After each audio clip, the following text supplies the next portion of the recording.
All right, we're here now. SummerSlam, August 30th, 1998, Madison Square Garden.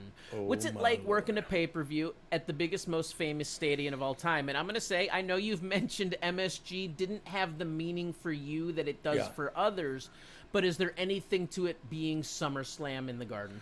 Oh yeah. Look, working in the garden, I don't mean to sell it short because it No, is. just straight up say it. You don't like New York and New Yorkers. Yeah, Just say yeah. Oh, it. okay. No, no. But in speaking of New York, getting to the garden and working and getting out of there and all of that is a huge pain in the rear end. And so that becomes part of it. And no, it's not New Yorkers or New York even, but that area where that is holy mackerel, man. There's so many people and it's so hard to get in and out that when you get in there, like, okay, thank God I'm in here. I could wrestle now, but then you got to get out again. And man, people would line that exit way and just beat on your car. And I don't know. It was just not a great experience to go there.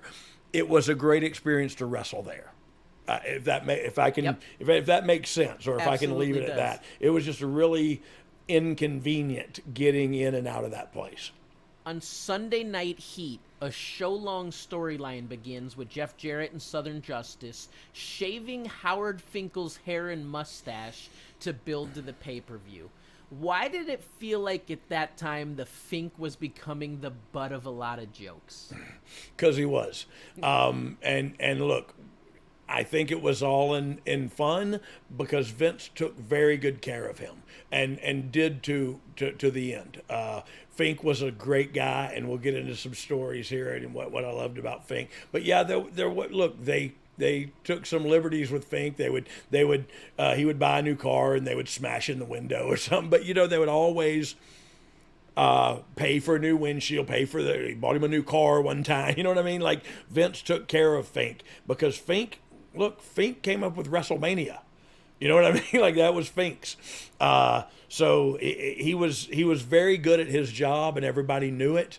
But he also took things very seriously, so everybody kind of poked at him a little bit. And that's I think it was out of love because of the way he was taken care of. So when it comes to the ribbing, the jokes, the teasing, is it a situation that it happens to you more if you react to Oh it? yeah. If you sell, it's on. And Fink didn't sell. Fink was a pro. You know what I mean? Like he would do whatever's asked of him, and then okay, have your fun. But he would do it, and I don't know. Yeah, it was all in fun, man. It sounds horrible when I say it, and I even feel bad. But like he ribbed me too. You know what I mean? Like it was all in fun. There was back and forth ribbing going on. So. He put a little salt in your soda or something Yeah, like that? yeah. He peed in my anyway. When you look at everything and you go back on that match and the era of all of this, what does it all mean to you looking back? Well, not a damn thing. No. I'm just kidding. No, it's my short-lived legacy in this industry, and I think I went on to do some different things to ensure that I at least have one. But this was the cementing of me chasing my dream, and this is me getting my hands on my dream and seeing it come to pass. You know what I mean? Like that's what I remember out of it, because we watch it back and we go, wow, this was a great time in professional wrestling, and I was on top of the heap, if not tip top, right near the snow caps. Yeah, it was a great opportunity that I was given. I'd like to think I took advantage of it, and I'd like to think I hit at least a triple. Now, I've said this before, and I'll say it again. I wish I wasn't addicted to drugs at the time. I wish I would have seen what the Road Dogg character could have done if I would have been level-headed and how far I could have gone. Because I was selling merch pretty good as an individual guy when all this passed. What could I have done had I been sober? You know what I mean? But look, this was a time in my life that I will cherish forever.